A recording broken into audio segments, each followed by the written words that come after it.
Assalamualaikum warahmatullahi wabarakatuh. Perkenalkan, nama saya Nur Afni dari Prodi S1 Gizi tingkat 2 dengan NIM GZ2002011. Sebelumnya, saya berterima kasih kepada dosen pengampu saya, Ibu Dian Furqani Hamdan, SKM MKes selaku dosen patofisiologi.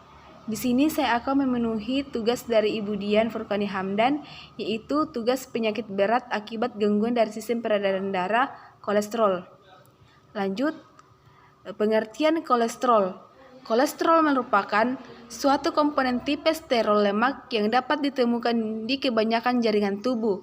Kolesterol dan turunannya merupakan komponen penting dari membran sel dan merupakan presursor dari komponen-komponen steroid.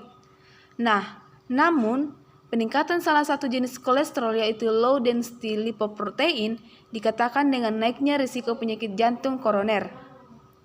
Lanjut, di sini juga adapun faktor risiko kolesterol tinggi.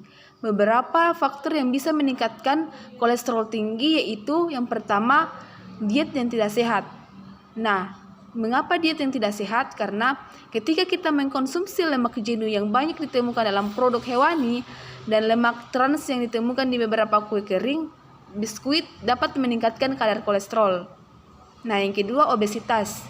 Mengapa obesitas? Karena obesitas memiliki indeks massa tubuh lebih dari 30 bisa membuat kita berisiko mengalami kolesterol tinggi. Adapun juga kurang berolahraga.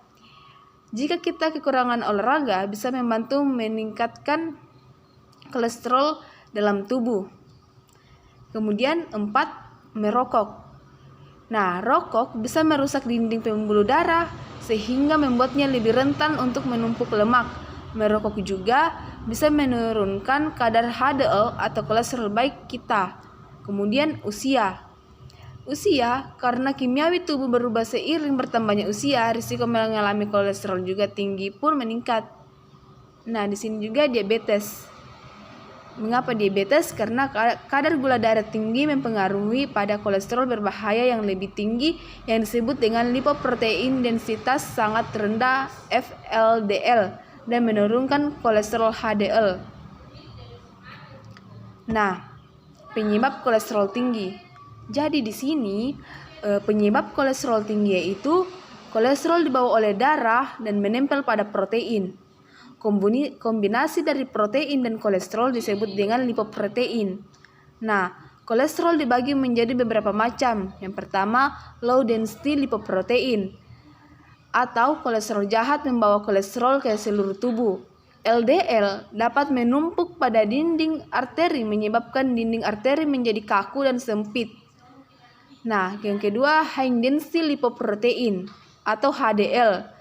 Jadi, HDL atau kolesterol baik mengangkat kelebihan kolesterol, mengangkutnya kembali ke hati.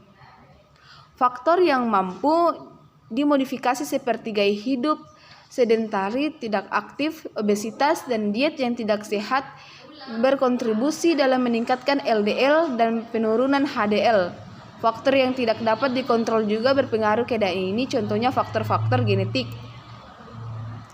Depresi, kandungan kolesterol dalam otak 25%. Jika jumlahnya kolesterol jahat terlalu tinggi, kemampuan otak untuk mengatur emosi menjadi terganggu juga. Hal itulah yang membuat depresi.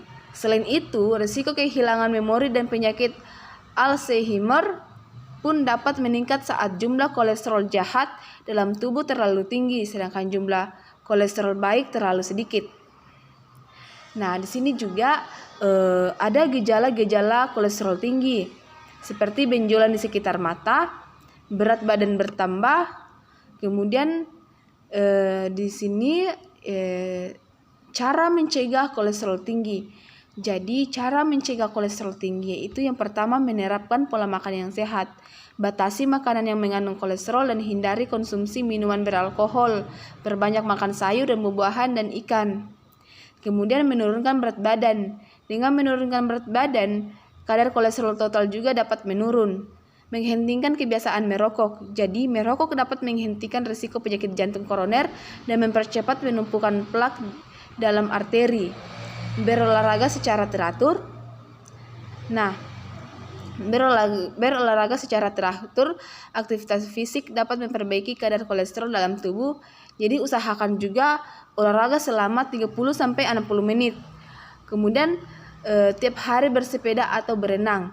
Jadi itulah beberapa cara untuk mencegah kolesterol tinggi. Nah, itulah beberapa penjelasan dari saya mengenai kolesterol tinggi. Kurang dan lebihnya mohon dimaafkan. Sekian dari saya, terima kasih. Wassalamualaikum warahmatullahi wabarakatuh.